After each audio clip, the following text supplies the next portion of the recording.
Hello everyone, অনেক দিন পরে আবার চলে এলাম ছোট্ট একটা ব্লগ ভিডিও নিয়ে। এটা হচ্ছে আমার পুরী ব্লগের লাস্ট ভিডিও। সেদিনই ছিল আমাদের পুরীতে লাস্ট দিন। সকাল সকাল সূর্যোদয় দেখতে আমরা দুজনে পৌঁছে গিয়েছিলাম। আমরা দুজনে সূর্যোদয় দেখতে বরাবরই খুব ভালোবাসি। তো একদম ভোর হতে না হতেই সেখানে পৌঁছে যাই। সমুদ্রের ঠান্ডা হাওয়া আর গরম চা খেতে খেতে আমরা সূর্যোদয়টা খুব এনজয় করলাম। আর এই সূর্যোদয় দেখতে গিয়ে কিছু ইউনিক ফটোশ্যুট না করলে কি চলে? তো আমরা দুজনে কিছু ফটোশ্যুট করলাম, সেগুলোই তুলে ধরলাম তোমাদের সামনে। আর আমরা পেয়েছিলাম এখানে তুফানকে। যাই হোক, তার ফটো তোলা বারণ ছিল, তবুও এদিক ওদিক করে কিছু তার ছবি তোলা হয়েছিল। আর তারপরেই আমরা বেরিয়ে পড়েছিলাম সাতপাড়ার উদ্দেশ্যে। সেখানে কি আছে জানো তো তোমরা সবাই? যারা জানো তাদেরকে তো নতুন করে বলার কিছু নেই, যারা জানো না তারা আমরা লোকেশনে পৌঁছেই জানতে পারবো। তো চলে এসেছিলাম, দেখো কত নৌকা বাঁধা আছে আর কি বিশাল এখানের ঘাটটা তৈরি করেছে। পুরী থেকে আমরা সোজা চলে গিয়েছিলাম এখানে ডলফিন দেখার তাগিদে।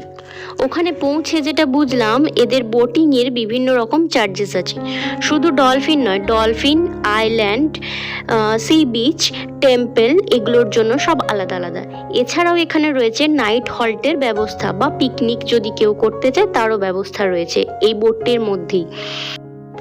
ওখানে ওই থই থই করা জলরাশির মধ্যে এরপরে বোটে চেপে আস্তে আস্তে শুরু হলো সেই সমস্ত মুগ্ধকর সিনারি। সত্যি কথা বলতে কি, এখানে মানে আমাদের আসার যে প্ল্যান ছিল সেটা পুরোপুরি শিওর ছিলাম না, কারণ আমাদের ছুটি এতটাই কম ছিল যে পুরীটা পুরো কভার করার পরেতে এইদিকে আদৌ আসতে পারবো কি না সেটা ভাবতে পারিনি। কিন্তু ছোটদা বলল যে এখানে না গেলে পুরো পয়সাটাই লস। তো যাই হোক, সেই কথা শুনে কেউ কি আর না এসে থাকে। যাই হোক, আমরা সেই টাইমের মধ্যেই মানে একটু কম টাইমের মধ্যেই কভার করেছিলাম, বাট আমরা এসেছিলাম। তো সত্যিই তাই, সেখানে বোটে চাপার পরে যে দৃশ্যগুলো দেখলাম, মানে সত্যি মন মুগ্ধ হয়ে যাওয়ার মতো এবং পয়সা উসুল করার মতোই দৃশ্য ছিল। বোটে করে কিছুটা এগিয়ে যাওয়ার পরেই শুরু হলো সেই দৃশ্য। ঝাঁকে ঝাঁকে পানকৌড়ি এসে কখনো পাশের জলেতে, কখনো আবার বোটের মধ্যেই চলে আসছে। আবার কারোর হাতে যদি খাবার থাকে তাহলে তো আর কোনো কথাই নেই, একদম হাত থেকে খাবার ছো মেরে নিয়ে চলে যাচ্ছে। আবার কখনো কখনো হাঁসের মতো ভেসে যাচ্ছে। বোট প্রায় যখন মাঝামাঝি পজিশনে পৌঁছায় তখন দেখা মিলল ডলফিনের। ছোট বড় অনেক ডলফিনই সেখানে দেখা যাচ্ছিল। মনে হচ্ছিল প্রায় পুরো জলটা জুড়েই বোধহয় প্রচুর ডলফিন আছে। জানি না তার সংখ্যাটা ঠিক কতটা, যদিও এই নৌকার আওয়াজে ধারে কাছে আসছিল না, একটু ডিস্টেন্সেই, তবুও তোমরা এই ভিডিওতেই দেখতে পাবে। দেখো ডলফিন লাফিয়ে লাফিয়ে কিরকম যাচ্ছে, ওই দেখো দূরে। তখন আমাদের চোখ চারিদিকে তাকিয়ে শুধু ডলফিন খোঁজে। আর যখনই ডলফিনদের দেখা মিলছে তখনই নৌকাটা স্লো করা হচ্ছে, যাতে তারা মানে ওখান থেকে সরে না যায়।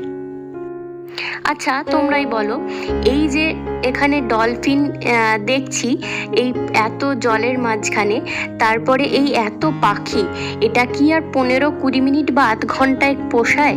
সত্যিই মানে পোষায় না।